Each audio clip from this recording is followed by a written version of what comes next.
everyone, and welcome back. I'm Nico. And I'm Dina. Today, we are tackling an absolute giant. I mean, this is one of those stories that everyone thinks they know. Oh, yeah. The guy wakes up as a bug story. Exactly. It's become like the ultimate literary meme.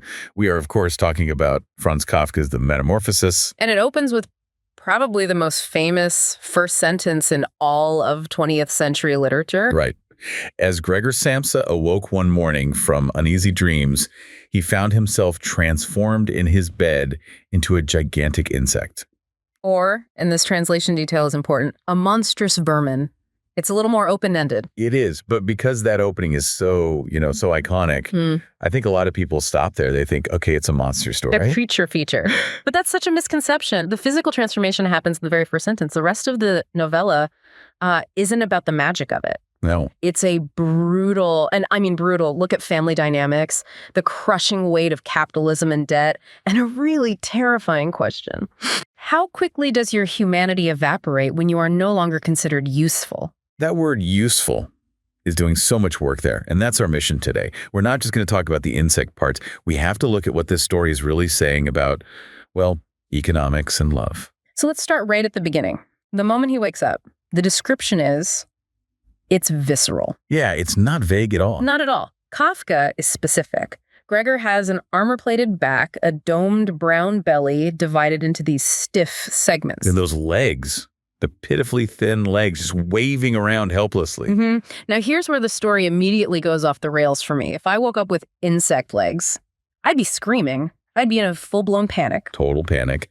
But Gregor's internal monologue is just, it's bizarrely mundane. It's almost funny. It really highlights the absurdity of his life, doesn't it? He doesn't panic about being a monster. He panics about his schedule. He literally looks at the rainy weather and thinks, how about if I sleep a little bit longer and forget all this nonsense? He wants to hit snooze on being a vermin. Yes. And then the real panic kicks in, not because he has a hard shell, but because he looks at the clock. It's 6:30. The train left at 5. The train. That's his first real terror. His boss is going to be furious. And this sets the frame for the entire story. Gregor is a traveling salesman, and the text spends a surprising amount of time detailing just how miserable that life is. Oh, he hates it.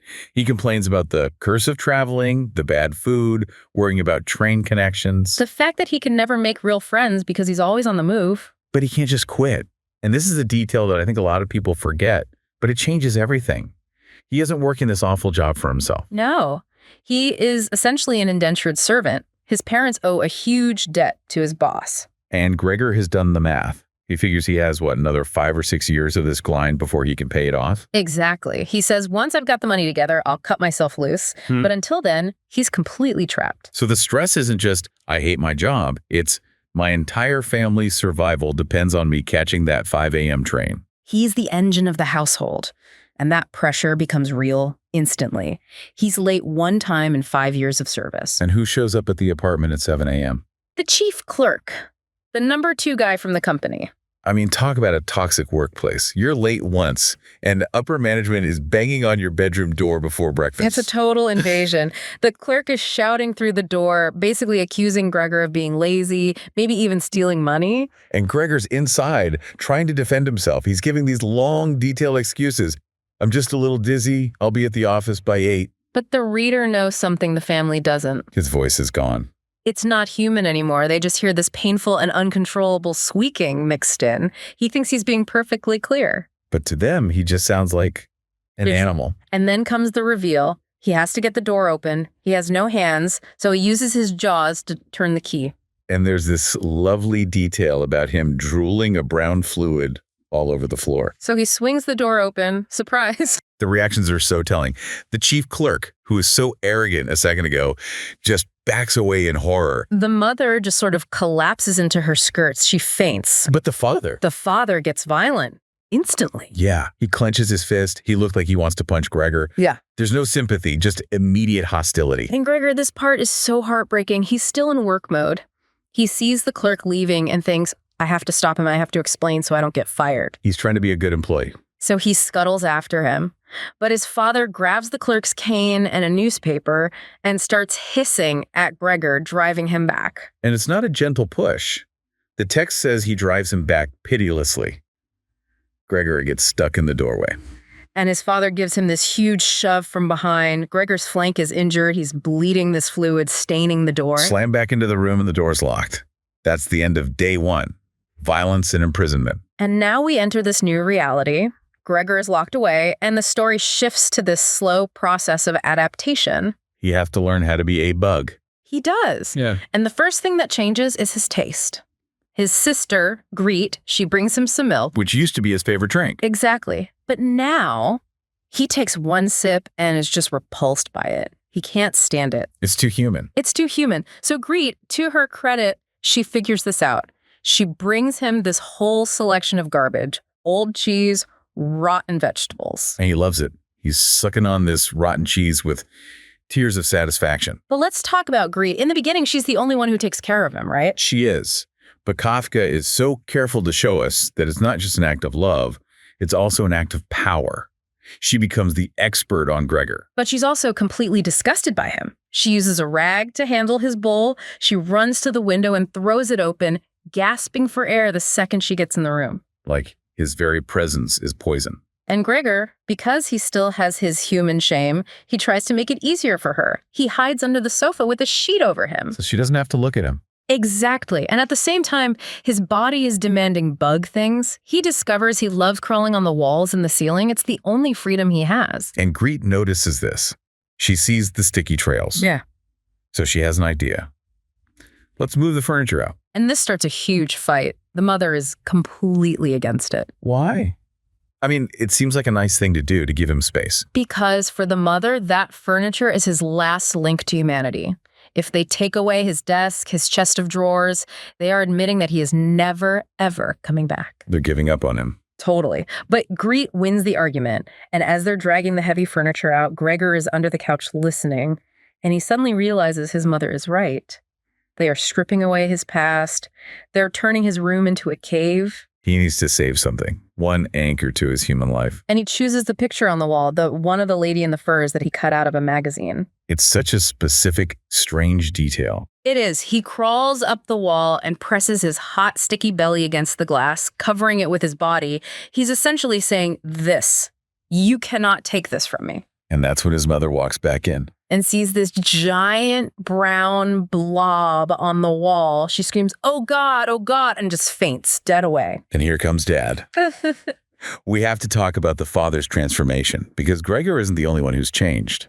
That's such a crucial point. At the start of the story, the father was basically an invalid, old, tired, couldn't work. Right, but now that Gregor can't provide, the father has been forced back into the workforce. He's got a job at a bank. And he stands tall. He wears this crisp blue uniform with gold buttons. His eyes are fresh and alert. He has reclaimed his role as patriarch because the sun has fallen. And when he comes home and sees his wife on the floor, he assumes Gregor attacked her. And he goes on the offensive. No newspaper this time. He starts grabbing apples from a fruit bowl and just bombarding Gregor with them. It's such a weird weapon, apples. It feels almost biblical, but also just domestic and brutal. And it's effective. One of them hits Gregor's back and sinks right into the soft flesh.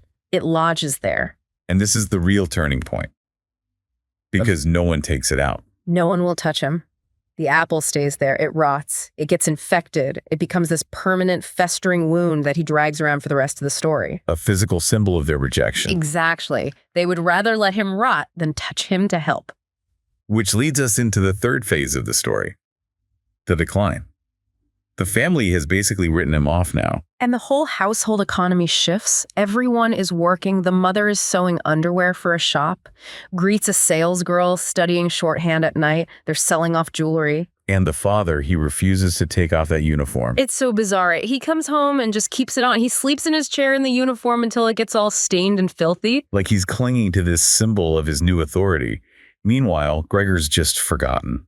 His room becomes a dumping ground. They throw all their junk in there, garbage, old furniture. He's living in a trash heap.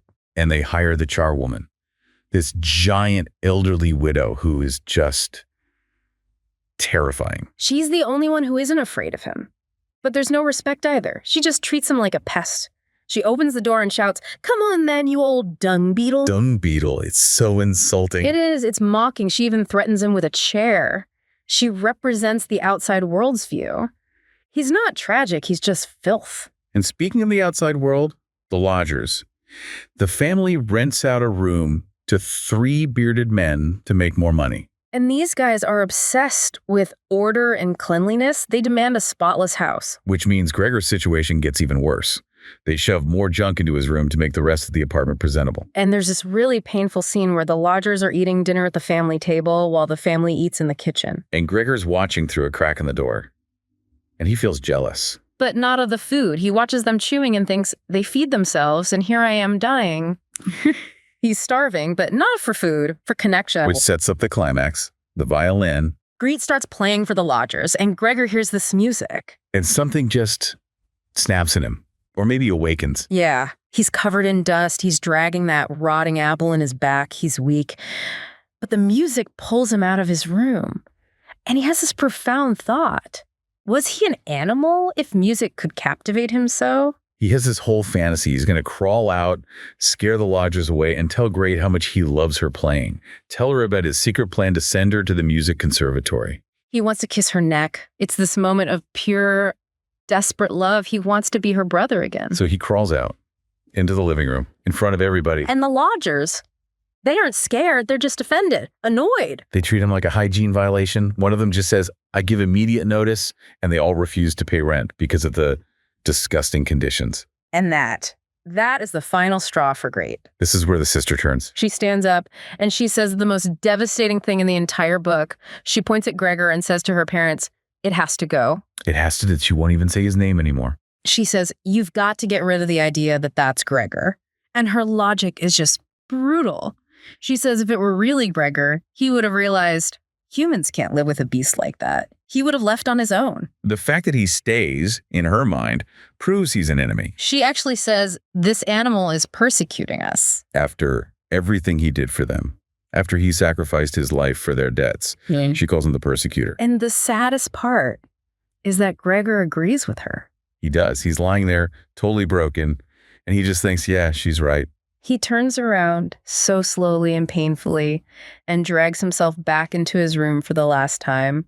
And the text says he thinks of his family with tenderness and love. No bitterness. He just lets go. And he dies at 3 a.m. Alone in the dark. So the next morning, the charwoman finds him, pokes him with a broom. It's dead, she shouts. And the family comes out.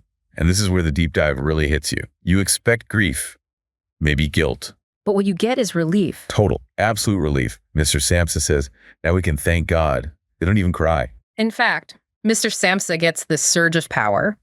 The lodgers come out asking for breakfast, and he just kicks them out, physically forces them out of the apartment. He's the man of the house again. And then the family takes a day off.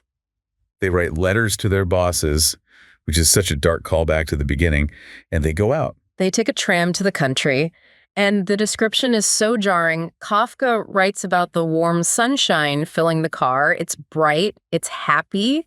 It just feels wrong. Yeah. We just watched the main character die in a garbage heap, and now we're on a sunny day trip. But listen to what they're talking about, their finances. They realize, hey, now that Gregor is gone and we're all working, we actually have plenty of money. They're going to fire the charwoman. They're going to move to a smaller, better apartment. Which is the final insult because Gregor was the one who picked their current apartment. They are literally erasing his memory. And then that final paragraph, this is the part that just haunts me.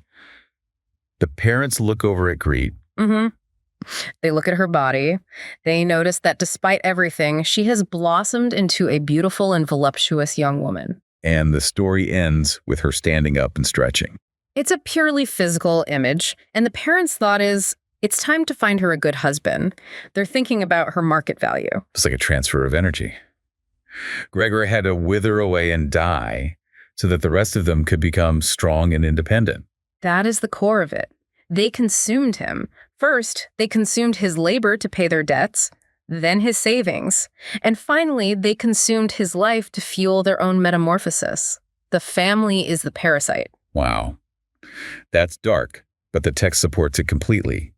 So when we ask what the metamorphosis is about, it's really about conditional love. It is. It asks, do you love me for who I am or for what I provide? And for the Samsa family, the answer is pretty clear. It's a critique of a world where your value is just your economic output. If you can't work, you can't earn. You're not even human anymore. You're a bug. And the real horror is how easily they rationalize it. Grete has to convince herself it's not Gregor so she can sleep at night. That dissociation is how they survive. Man, that is heavy. But that's why we do this, to peel back the layers. Okay, before we sign off, here's a thought I want to leave you with. We always assume the tragedy is that Gregor died a monster. But look at that final scene. The family is happy. They're thriving. They are. So who really changed in this story? Was it the man who became a bug but kept his love for music and for his family right up to his very last breath? Or was it the family who kept their human shapes but lost every last scrap of their empathy? It's a haunting question, and I think we know the answer. Thanks for listening. Goodbye, everyone.